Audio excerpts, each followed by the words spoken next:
Hey everyone, this is Pastor Chris coming to you live from Lexington Park Baptist Church, and this is PC Studios, and it is July the 29th, 2021. How in the world are you doing today? I hope you're doing well. Hope you're ready to get your groove on. Let's get ready for a word of encouragement today. Anyway, so I hope you're doing well today. I hope life is treating you good, and anyway, just hope that things are going well for you today. So, wanted to kind of change a little bit of what I hope to talk about today. I really want to look at the Olympics in a Christian worldview, and I hope you can hear. I hope you're watching the Olympics. I have seen some people not watch the Olympics, and we can't really watch them the way we want. We did buy a subscription to Peacock and a couple other places so we can watch it because we're kind of cheap. We have internet, but we don't have we don't pay to have services. We just watch what we can get free or cheap, right? Anyway, so if you're watching the Olympics out there, can we shout out for Team USA? Can somebody type in there, "Yay, Team USA" or something? Let's feel some love for Team USA. They're doing great. There's a lot of people that are really doing a lot of things. So I want us to look at perhaps us having, what would that look like for us to have a proper view of, the Olympics? What should a Christian view of the Olympics be? And I'm, because the Bible's not going to talk to us about the Olympics, right? It's just not. So what should the Olympics look like, and how should a Christian respond to the Olympics? I think those are questions that are legitimate. Can we enjoy Olympics? Can we be patriotic? These are deeply rooted questions that I think that we all should deal with. We should all strive to answer. How should I respond to that? So anyway, I'm getting some disruptions, so I'm sorry if there's interruptions in the broadcast right now. I hope you're out there and you're able to hear. So I didn't see anybody write in Team USA, so I'm going to write in Team USA, and hopefully that'll pop up, and I know everything's going okay. So if you're out there, give me a shout, give me a thumbs up, give me a go, Team USA. So as we talk about this, I started thinking about this. There's tons of scriptures that could support us. First of all, do all for the glory of God. The Bible's filled with examples of running a race and seeing it through to completion.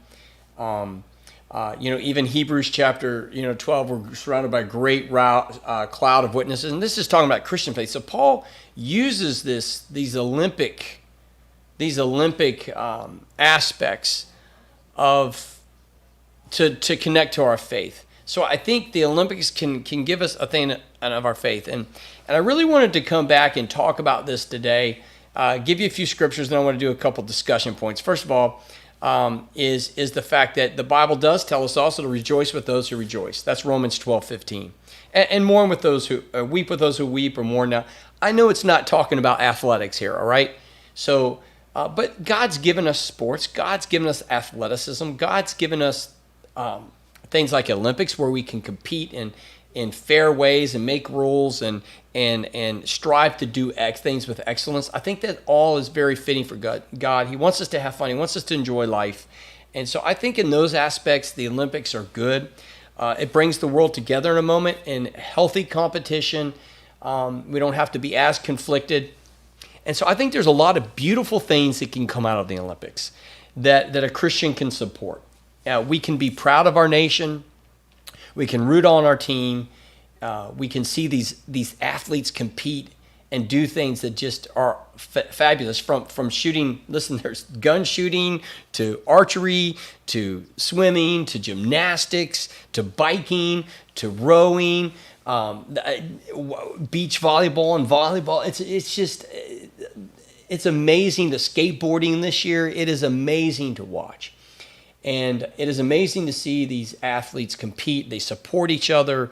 Yes, there's obviously nation against nation, but it's not an ugly thing. And so I think we can rejoice in that, can't we? I think that's an amen thing.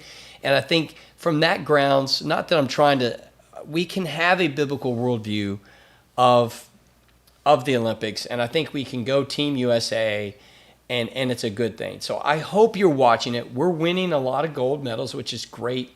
Even Taekwondo was in it. The first woman we won with Taekwondo. There's weightlifting. I can go on and on the things I've been able to see, and I'm just amazed. I watch a recap every night, and maybe 3-4 hours. It's for the next 2 weeks. That's just what I'm going to do every night. I'm going to do that, and it's something that Shawnetta and I enjoy. The family kind of enjoys. Again, it may not be ideal. We don't get to see everything, but it is. But I want to talk about a conflict that's going on. I brought it up yesterday, and it's bothered me, and I may not have expressed myself the way I wanted to. And it's about Simone Biles. I don't know if you're familiar with her case. She's a decorated champion, gold medalist at Rio Olympics, and was on her way to become the most decorated, potentially, gymnast in American history. That all went astray as she entered the competition, and she removed herself for mental health reasons. And that's really started a debate that I want to talk about. I want to give you scripture first, and then I want to talk about it, because I'm not sure, I could be misunderstood. So don't hear what I'm not saying, and I want you to hear what I am saying, because this has become controversial. But in 1 John 3:17, if anyone has the world's goods and sees a fellow believer in need, but withholds compassion from him, how does God's love reside in him? Now, I have a feeling John's probably talking about if we have possessions, we should share. But I'm thinking if we have compassion, we should give. We should not withhold compassion, and we should give compassion to one another. Just like we should give rejoicing to each other, cheer each other on, and want to see the things that are good that happen. So I want to say a few things. First of all, Simone is the hero. She was the champion. She was supposed to lead the U.S. women's team to to win the team gold medal. She was slated potentially to win the overall around gold medal and to win all these individual events. All right, so she removed herself from mental health. And I want to talk about that because yesterday I want to make sure everyone really has a clear perspective of what I'm saying. There's actually, amongst Christian authors and conservative authors and liberal authors, they're all over the place. People are applauding her for doing this, almost like applauding her like she got the gold medal. Others are I'm not really seeing anybody be mean-spirited about it, but maybe not as compassionate as they should be. And then I look at myself. I'm kind of in the middle here, so I want to make this clear. My heart breaks for her. I don't know the pressure that she's been under, and even though we don't know her personally, because she's a public figure, she's a role model to all these kids. She is a representative of the United States of America. I really feel for her. The world put so much pressure, and she said she felt the weight of the world on her shoulders. God be with her. God bless her. I really feel for her that got to her, this competitive athlete that has been through so much pressure and has performed to such high levels that it broke her down to where she had to remove herself from mental health. That is tragic. It is extremely unfortunate, and it should break our heart. I'm very, very, very concerned for her and have compassion for her. And I just think that is just a very bad thing that happened to her. And so I want to encourage you to pray for her. I want to encourage you to, make sure that you're remembering her and Team USA as they go through this. The other thing I want us to look at, which I think is really important, is the other side of this that has caused the controversy. We don't.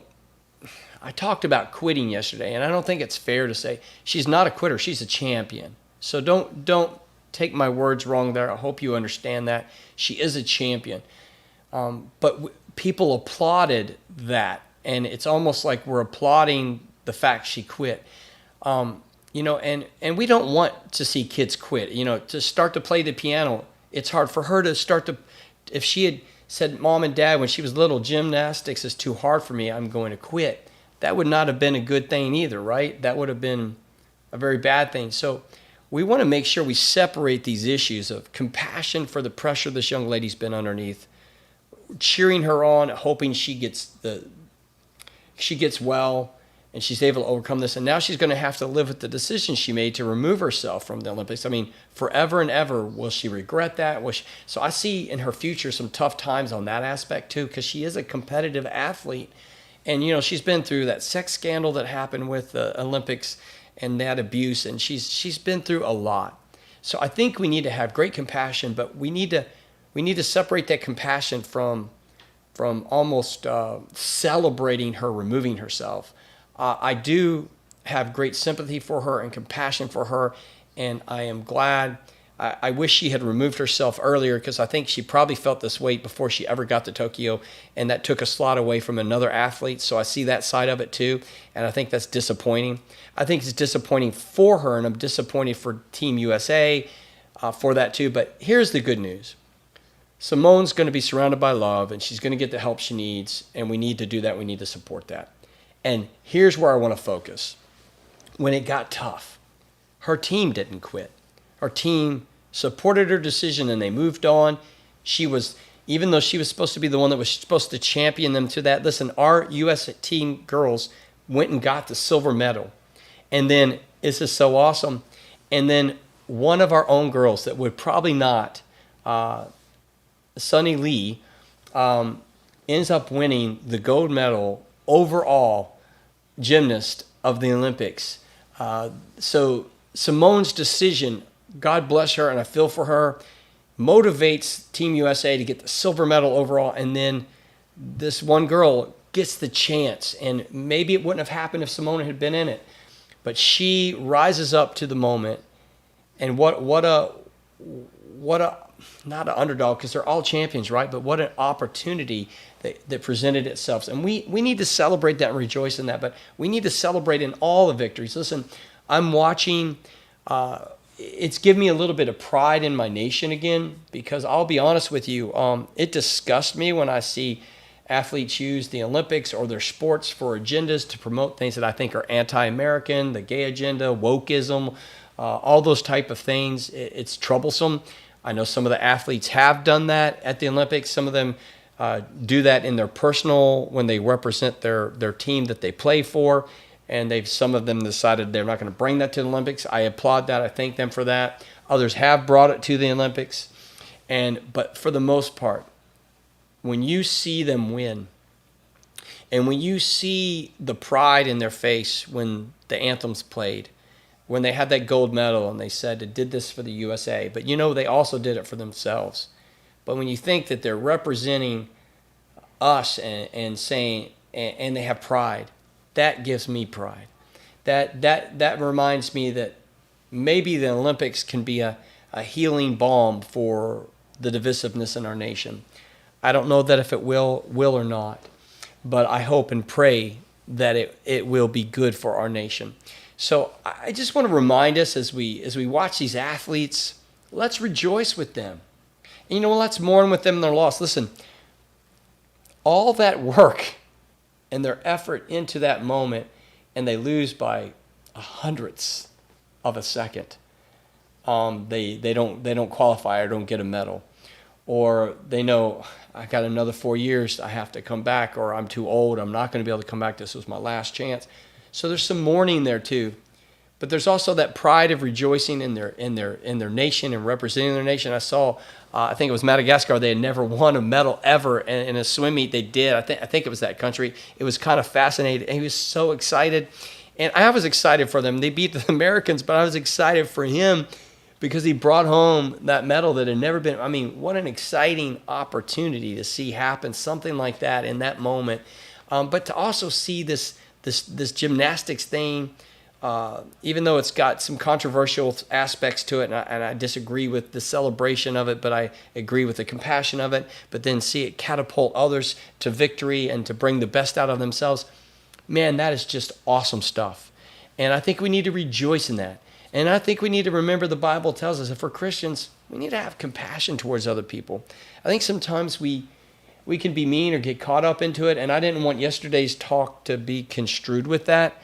I want us to really think about this and let's celebrate. And I want to encourage you to watch the Olympics. And the last thing I want to talk about, because I've seen some of my Christian friends out there, and none that are watching me on this program or regularly attend that I'm aware of, but I've seen people, they just refuse to watch the Olympics. And I understand, because of these bad apples, these bad people, like some of the ladies on the girls' soccer team, I hope they lose, I'll be honest with you. But I'm going to watch. You know, I want to watch America, but I'm not going to watch them. So I can choose not to watch those that are making it political or are making America look bad, or, you know, promoting this wokeism or whatever they think they're doing, whatever they think their agenda is. And they're just doing it in the wrong way. You know what? We can turn them off. But I'm not going to turn off the ones that are being honorable. I'm not going to turn off the ones that are rejoicing. I'm not going to turn off, listen, I'm disappointed for Simone. I'm going to be compassionate towards her. I'm going to pray for her and hope for her well-being. God bless her. Whatever she's gone through, that's what, as an American, I should do for another fellow American, to love my neighbor as myself, even though I don't know her, but I know she's one of me, right? I want to pull for her. I'm not going to celebrate the quitting aspect, but I'm going to celebrate the compassionate aspect, and I'm going to pull for her well-being. And I hope I'm saying the right words now. And then for all those out there that might be turning off, or you're disgusted in America, I am too in many ways. But let's let the Olympics be a moment where we can come together and celebrate with that you know, tonight I think boxing, an E6 from the Army, a staff sergeant, is going to be competing. She got a bronze in the Worlds, and now she's coming here to the Olympics. Like the lady that won the Taekwondo, all these people that, you know, Ledecky won again the 1500 meter for the women, got the gold. We've taken gold and silver and bronze and so many things and so many aspects that we never have done before, and it's just exciting to see excitement about America, because there's so much crud that's been going on. So I'm rejoicing because there's excitement once again about America, about Team USA. Now I know that America is not in the Bible, America is not God's chosen people and all that, but I do believe America has some exceptionalism to it. I believe America is good, and I believe America rights many of its wrongs. And I do believe, even though there's always been civil disagreements and political differences and philosophical differences in how to lead our nation and how to govern our nation over the years, the Constitution stood true. The Declaration of Independence, a Judeo-Christian ethic has been embedded in that. And I do believe those things have been lost. And so I see some people, oh, it's always been this way. When you see people point out things, no, it's not always been this way. This is the worst I've ever seen it. But I also see the good in the Olympics. So it gives me hope. So what I just want to end this weekend off with, I wanted to talk to you about, is watch the Olympics from a human perspective and a patriotic perspective and a compassionate perspective and a competitive perspective, and have fun and enjoy it. And turn it off if it goes in a direction where they're making it political or racist or whatever, because they've done that now. We've turned it off. But if they stay to the goodness and they bring out that patriotic spirit, enjoy that moment. Have compassion for who needs compassion. Rejoice for who needs to rejoice. Mourn with those that don't get the medal and put all that effort into it, but enjoy the competitiveness of it, the unity of it, the togetherness of it, bringing the world together. Isn't that kind of what we need? Now, if only we could do that with the gospel of Jesus Christ, right? And I want to leave you with this note. The IMB, International Mission Board, has missionaries over there. I know the crowds have not come to Japan, but there are people over there trying to minister and share the gospel to athletes around the world in hopes that some might get saved and go back to their countries to share the gospel. So as these Olympics go on, pray for our missionaries that are there. Normally they'd be ministering to the crowds and the athletes, but in this time, just trying to find a way in the midst of COVID, and there is COVID still going on, in the midst of that, trying to minister the gospel to those in Japan. And I pray that we'll penetrate that darkness and change lives because we're sharing the gospel there, not only representing our nation, but representing Jesus. And where I said Team USA, the real team is Team Jesus. So let's remember that always. Hey, listen, have a great weekend. Enjoy the Olympics. Enjoy whatever you're going to be doing. I hope to see you Sunday at 10 a.m. for worship, and again Sunday night at 6:30 for worship. We're going to start a new series called The Convictions. Convictions, what we believe, talking about who is God, the one true God, is one of our core convictions. And then at night, we're preaching on the mind of Christ. So I hope to see you for all those events. Remember the two realities I always leave with you. God loves you, and so do I. You go have a great day.